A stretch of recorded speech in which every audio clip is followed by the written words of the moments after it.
존경하는 인사청문특별위원회 박주연 위원장님, 그리고 위원님 여러분, 여러 의정활동과 시급한 상황으로 바쁘신 가운데에도 귀중한 시간을 내어 인사청문회를 준비해 주신 위원장님과 위원님들께 깊은 감사의 말씀을 드립니다.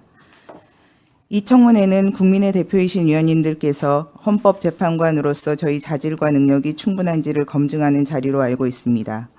그래서 저는 먼저 저라는 사람에 대해서 위원님들께 말씀드리고자 합니다. 저는 1969년 충북 충주에서 이녀 일남 중 첫째로 태어났습니다. 아버님은 유머러스하고 교육열이 강하신 분이셨고 어머님은 부지런하고 헌신적인 분이셨습니다. 가난했지만 화목하고 웃음이 끊이지 않았습니다.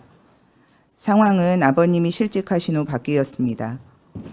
어머님이 한복 바느질로 생계를 책임지게 되어 아버님은 생전 해보시지 않은 가사일을 일부 하시게 되었지만 그 역할을 흔쾌히 받아들이지 못하셨습니다.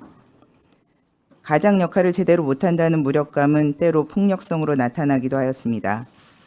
가부장제, 정상가족, 고정된 성역할 이데올로기가 여성뿐 아니라 남성을 얼마나 억압하고 화목한 가정을 망가뜨리는지 저는 보았습니다. 양성평등을 기초로 성립되고 유지되어야 할 혼인과 가족 생활은 가사노동의 가치에 대한 제대로 된 평가와 성역할에 대한 고정관념 탈피에서 시작되어야 한다. 다양한 형태의 가족의 모습을 사회가 수용하고 지원하여야 한다는 지금의 제 생각은 성장 과정의 경험과 맞닿아 있습니다. 저는 1987년 대학에 입학하면서 상경하였습니다. 주변의 권고로 의대에 진학하였습니다만 수업에 들어가지도 당시 학교 곳곳에서 열리던 집회에 참여하지도 못하고 방황하며 대부분의 시간을 후생관 한 구석의 영화 상영관에서 보냈습니다. 그때 본 영화 중 하나가 알파치노 주연의 모두에게 정의를입니다. 최종 변론에서 알파치노는 이렇게 외칩니다. What is justice? 그 순간 저는 정의란 무엇인가를 되뇌게 되었고 법을 공부하면 정의를 찾을 수 있을 것이라 막연히 생각하여 법대 진학을 꿈꾸게 되었습니다. 이듬해인 1988년 저는 법대에 들어갔고 조영래 변호사의 전태일 평전은 제게 사법시험을 준비할 힘을 주었습니다. 법을 사람을 위한 따뜻한 것, 실제로 작동하여 정의를 실현시키는 것으로 만드는 법조인이 되고자 하였습니다. 사법연수원 생활을 하면서 법관이 되는 길을 선택하기로 마음을 굳힐 때쯤 수업에서 뉘른베르크 재판이라는 영화를 보았습니다. 판사란 만들어진 법을 집행하는 사람들이고 실정법에 충실하게 재판을 하였을 뿐인데 불의한 정권에 협력했다고 할 수 있는가? 막 판사가 되려고 하는 자에게 던져진 묵직한 질문이었습니다. 법을 제대로 적용하려면 인간과 사회에 대한 이해가 선행되어야 하고 비판적 사유와 성찰이 없다면 주어진 상황에 따라 열심히 일을 한다고 하여도 어느 순간 잘못된 길로 들어설 수 있다는 두려운 교훈을 주었습니다. 저는 1998년 서울지방법원 소속 예비판사를 시작으로 26년 넘게 법원에 근무하면서 민사, 형사, 행정 등 여러 분야의 재판을 하였습니다. 사법연수원 교수와 법원장으로서 교육과 사법행정 업무도 수행한 적이 있습니다. 동료 선후배 법관들, 함께 근무한 직원들로부터 너무 큰 가르침과 배려를 받았습니다. 그동안 저는 법관은 헌법과 법률에 의하여 그 양심에 따라 독립하여 심판한다는 헌법 규정을 마음에 새기고 재판에 임하였습니다. 법리에 어긋남이 없도록 끊임없이 연구하고 균형 있는 자세로 당사자의 의견을 충분히 들어 타당한 결론을 내고자 노력하였습니다.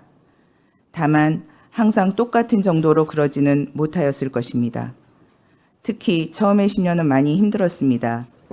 혼인, 출산, 육아와 거의 동시에 시작한 일에 대한 사명감이 조금씩 시들해져 갔습니다. 박완서 선생의 말처럼 여러 다른 여성의 희생하에 고군분투하였지만 숙고할 시간은 부족했고 정보는 얻기 어려웠습니다. 당시 법원의 업무량은 배우자의 헌신적인 내조를 받는 남성 법관을 기준으로 설정되어 있어 이를 감당하기 벅차하는 여성 법관을 마치 모자란 사람처럼 바라보면서 일정한 업무에서는 배제하는 것처럼 느껴지기도 했습니다. 유용한 지식과 정보는 회식 장소와 흡연실 등에서 주로 유통되어 그런 자리에 참석하기 어려운 여성 법관에까지 닿지 못했습니다. 이런 문제의식을 모아 선배 법관들이 마련해준 공간이 젠더법 연구회입니다. 저는 연구회 활동을 바탕으로 사법부로서는 여성 법관이 존재함으로 인하여 사회적 현상을 다각도에서 보다 정확하게 파악할 수 있는 또 하나의 눈을 가지게 되었다는 인식 전환이 절실하다라는 방향을 제시한 바 있습니다. 2010년부터 2년간 헌법재판소에서 파견 연구관으로 근무한 경험도 소중합니다. 당시 일본군 위안부 관련 한일협정 사건을 연구하면서 조약에 대한 무지를 절감하고 2011년 말 막 법원 내에 설립된 국제인권법 연구회에 가입하게 됩니다. 국제인권법 연구회는 장애인, 아동, 여성, 난민, 소수자 등에 관한 국제인권 규범과 판례를 연구함으로써 국제인권 규범이 재판 규범으로 법원이 인권 보장기관으로 실질적으로 자리 잡도록 하는 데 기여할 목적으로 설립된 연구 모임입니다. 그 외에도 저는 헌법연구회, 외국사법제도연구회, 현대사회와 성범죄연구회 등에서 활동을 하였습니다.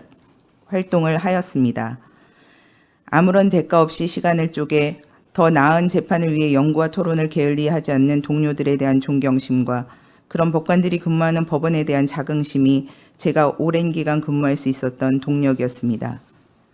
무엇보다 감사한 점은 이런 동료들 덕에 청년 시절 막연하게 꿈꾸었던 따뜻한 법, 정의로운 법에 대한 고민을 멈추지 않을 수 있었다는 것입니다. 존경하는 위원장님, 위원님 여러분, 잘 아시다시피 민주화에 대한 국민의 열망 속에서 탄생한 현행헌법으로 1988년 설립된 헌법재판소는 이제 우리 사회가 지키고 추구해야 할 헌법적 가치를 선언하고 국민의 기본권을 충실하게 보장하며 민주주의와 법치주의를 수호하는 보루로 자리 잡았습니다. 그러나 우리 사회는 여전히 성별, 나이, 지역, 이념, 경제적 격차에 의한 갈등 외에도 저출생 고령화에 따른 인구 변화, 전 지구적 문제로 떠오른 기후변화에 직면하게 되었습니다. 한편으로는 인공지능 기반의 4차 산업혁명에 적응해야 하면서도 불안정한 국제정세와 혼란한 정치 상황을 슬기롭게 해결해야 하는 과제를 맞이하고 있습니다. 저는 인사청문회 준비 과정을 통하여 헌법재판소의 의미와 역할을 되새기면서 처음 법관이 되려는 저에게 던져졌던 질문과 교훈을 다시금 마주하게 되었습니다. 저에게 헌법재판관으로 일할 수 있는 기회가 주어진다면 초심을 잃지 않고 우리 사회가 나아갈 방향을 모색하고 국민의 기본권을 보장하며 헌법 질서를 수호하는 데 모든 노력을 다하겠습니다. 헌법재판소가 다양한 이해관계를 조정하고 사회적 갈등을 해소하여 사회 통합을 달성하는 역할을 수행할 수 있도록 치열히 고민하고 힘을 아끼지 않겠습니다. 저는 오늘 청문회에서 솔직하고 겸허한 자세로 답변 드리고자 합니다. 그 과정에서 위원님들께서 주시는 소중한 충고와 당부의 말씀을 국민께서 주시는 것이라 생각하고 마음 깊이 새기겠습니다. 위원장님과 여러 위원님들, 그리고 헌법재판소에 대한 관심과 애정으로 청문회를 지켜보시는 국민 여러분께 다시 한번 깊은 존경과 감사의 말씀을 드립니다. 감사합니다. 자, 그러면 지금부터 잠시만 주목해 주시기 바랍니다. 제가 구독자분들을 위해서 선물 하나를 준비했는데요. 제가 항상 여러분들께 드리는 말씀이 있습니다. 뉴스만 평소에 잘 챙겨보셔도 돈이 되고 돈을 벌 수 있다라고 말씀을 드렸는데요. 여러분들은 여기 보시는 삼성전자 뉴스를 보고 어떤 생각이 드세요? 아니면 정치인들의 뉴스, 날씨 뉴스를 보고는 어떤 생각이 드시나요? 그냥 뉴스만 보고 끝내는지, 아니면 이 뉴스를 어떻게 이용할 수 있는지, 이 부분을 고민하고 계시는지를 되물어보고 싶습니다. 그 이유가 뭐냐 하면 제가 지난번에 여러분들께 뭐라고 말씀을 드렸었죠? 지금은 반도체 섹터를 눈여겨보셔야 한다고 말씀드렸습니다. 그리고 나서 이런 썸네일들 뉴스를 통해서 많이 보셨을 겁니다. 반도체 내용이 이슈가 됐을 때 부자들은 어떻게 생각한다? 반도체 관련주들은 뭐가 있는지, 어떤 종목이 가장 좋은지, 어디에 투자해야 돈이 몰리는지 자연스럽게 생각한다고 제가 말씀을 드렸죠. 그 이유가 뭐냐 하면 부자들이 봤을 때는 이슈가 곧 돈으로 이어지고 그 이슈가 나에게 돈을 벌어준다는 경험적 확신이 있기 때문에 부자들은 항상 이런 사회적 이슈를 관심 있게 챙겨본다고 제가 말씀을 드렸습니다. 이번에도 마찬가지인데요. 제가 지난번에 시청자분들과 함께하는 주식으로 수익 내기 이벤트를 진행했었죠.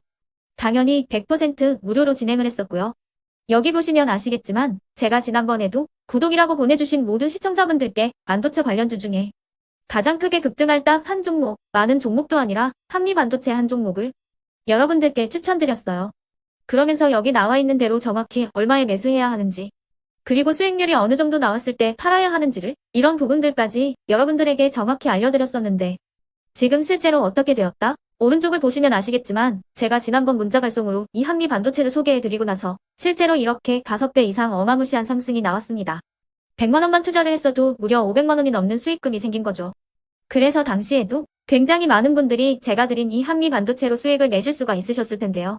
다시 한번 축하드린다고 말씀을 드리겠고, 이번에도 마찬가지입니다. 앞으로도 2024년, 2025년 계속해서 기대해볼 섹터는 AI입니다. 그 중에서도 AI 반도체는 그 누구도 부정할 수 없는 미래 성장 산업입니다. 그러면 우리가 어떻게 생각해 볼 수 있을까요? AI 반도체 종목 중에 앞으로 크게 대장 역할을 하면서 10배 이상 급등할 수 있는 텐베고 종목을 지금부터 열심히 추적해야 한다는 겁니다. 큰 돈을 투자하지 않더라도 월급의 일부분 아주 소액이라도 이 종목을 모아가야 수백 %의 수익률을 손에 쥘 수 있는 것이죠. 지금 여러분이 보고 계시는 이 유튜브 또한 AI 반도체와 아주 밀접한 연관이 있고, 반도체야말로 대한민국의 핵심 산업으로 앞으로 더더욱 시장은 성장할 수밖에 없습니다. 그렇기 때문에 제가 이번에도 뭘 보내드리고 있냐면, 지난번과 똑같이 구독이라는 문자를 보내주시면 제가 AI 반도체 관련주 중에 앞으로 대장주 역할을 하면서 주가가 가장 크게 급등할 한 종목을 여러분들께 문자 발송으로 종목명과 사고 파는 시점을 모두 알려드릴 건데요. 그 문자를 받고 여러분들이 주식으로 돈 버는 연습을 한번 해보셨으면 좋겠고요. 혹시라도 나는 주식을 하지 않는다 하시는 분들은 주변에 주식하시는 지인분들에게 말씀을 해주셔도 되고요. 아니면 연세가 있으셔서 투자가 어렵다 하시는 분들은 이 종목을 자녀분들에게 한번 사봐라, 이걸로 한번 수익을 내봐라, 이렇게 조언을 해주실 수도 있는 거겠죠. 그래서 지금 이 영상을 보시는 시청자분들 중에 나도 이번 종목이 좀 궁금하다 하시는 분들은요, 누구나 상관없이, 그리고 어느 시간대나 상관없이 부담없이 010-2514-5930번으로 구독이라는 문자 보내주시면 제가 이번에도 똑같이 무료 추천 급등주 문자를 보내드리겠습니다. 이해되시겠죠? 제 번호 010-2514-5930번으로 구독이라는 문자 보내주시면 여러분들이 직접 이슈를 통해서 돈 버는 연습을 해보실 수가 있는 거고, 제가 돈을 받는 것도 아니고 투자를 대신해 드리는 것도 아니기 때문에 부담 없이 신청해 주시면 되는 겁니다. 그리고 수익이 나면 저는 다른 것은 하나도 바라지 않습니다. 제 채널에 구독, 좋아요 한 번씩만 눌러주시라, 이렇게 다시 한번 말씀을 드리겠습니다.